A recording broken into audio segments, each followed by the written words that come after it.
Assalamualaikum warahmatullahi wabarakatuh. Pada kesempatan kali ini saya mengharapkan saudara-saudara sekalian mengucapkan syukur hadirat Allah Subhanahu wa taala karena Dia telah memberikan nikmat yang luar biasa banyaknya kepada kita sehingga kita bisa berkumpul di tempat ini tanpa ada halangan suatu apapun. Selanjutnya kita panjatkan sholawat serta salam kepada junjungan Nabi kita Muhammad SAW sebagai hamba Allah dan utusannya. Pada kesempatan kali ini yang berbahagia ini tak lupa saya ucapkan kepada saudara-saudara sekalian yang telah menyempatkan waktunya untuk datang ke tempat ini untuk berbagi ilmu. Teman-teman sekalian, Al-Quran adalah kalamullah yang diturunkan pada Nabi Muhammad SAW melalui malaikat Jibril. Membacanya adalah termasuk salah satu jadi ibadah.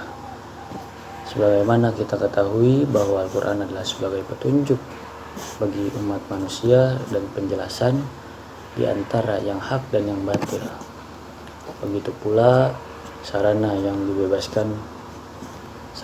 sebagai pembebasan manusia dari kegelapan atau kekafiran menuju cahaya atau keimanan, dan sebagai petunjuk bagi umat manusia menuju jalan yang lurus atau jalan yang benar.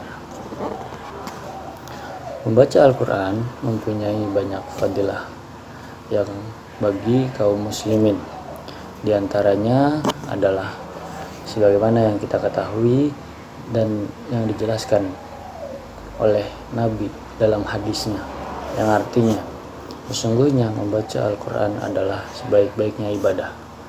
Tiada seorang muslim yang membaca Al-Quran kecuali akan dilipat gandakan pahalanya dan menjadi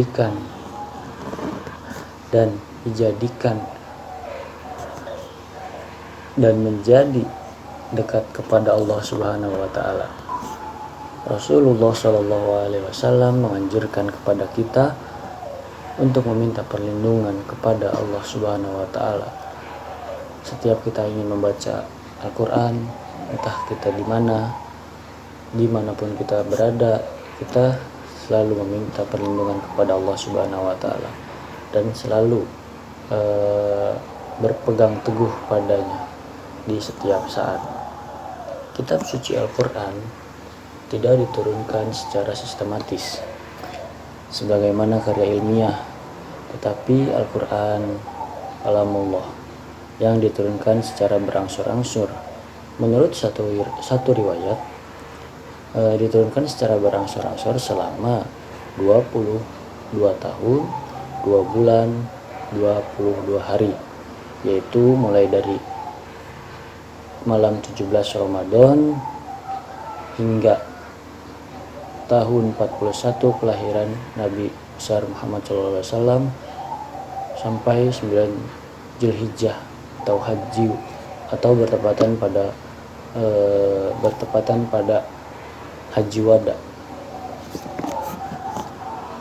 Kitab suci Al-Quran tidak disusun secara sistematis sebagaimana karya ilmiah, tapi Al-Quran adalah sebagai kalamullah yang diturunkan secara berangsur-angsur. Menurut satu riwayat, 22 tahun, 2 bulan, 22 hari, yaitu dari malam 17 Ramadan tahun 41 dari kelahiran Nabi sampai 9 Zulhijjah Haji Wada tahun 63 dari kelahiran Nabi atau tahun 10 Hijriah. Proses turunnya Al-Quran pada Nabi Muhammad SAW melalui 3 tahapan, yaitu yang pertama adalah Al-Quran diturunkan secara sekaligus dari Allah ke Lauhil Mahfuz, yaitu suatu tempat yang merupakan catatan tentang segala ketentuan dan kepastian Allah yang terdapat pada Quran surat Al-Buruj ayat 21 sampai 22.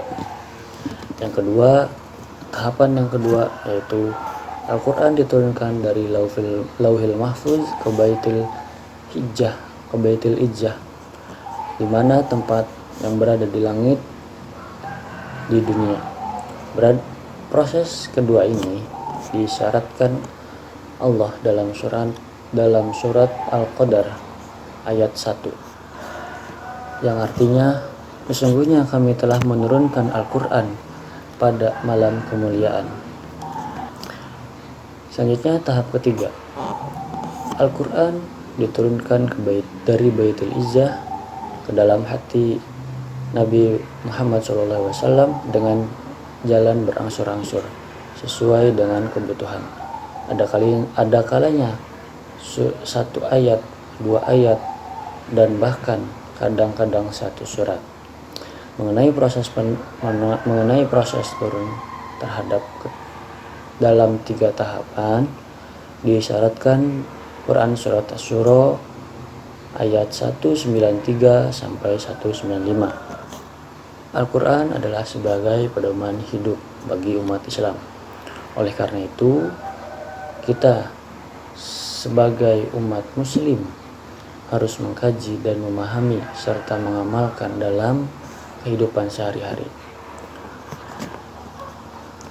Teman-teman sekalian, sebelum saya akhiri, saya berharap kepada pemuda muslim untuk selalu berpegang teguh kepada Al-Quran, menjadikannya sebagai pedoman hidup atau falsafah hidup kita semua, serta berusaha setiap saat untuk berpegang teguh pada Al-Quran terus-menerus sampai akhir hayat nanti. Demikian materi yang saya dapat sampaikan dalam kesempatan kali ini. Ada kurang lebihnya mohon maaf sebanyak-banyaknya. Akhirul kalam, billahi taufiq wal hidayah. Assalamualaikum warahmatullahi wabarakatuh.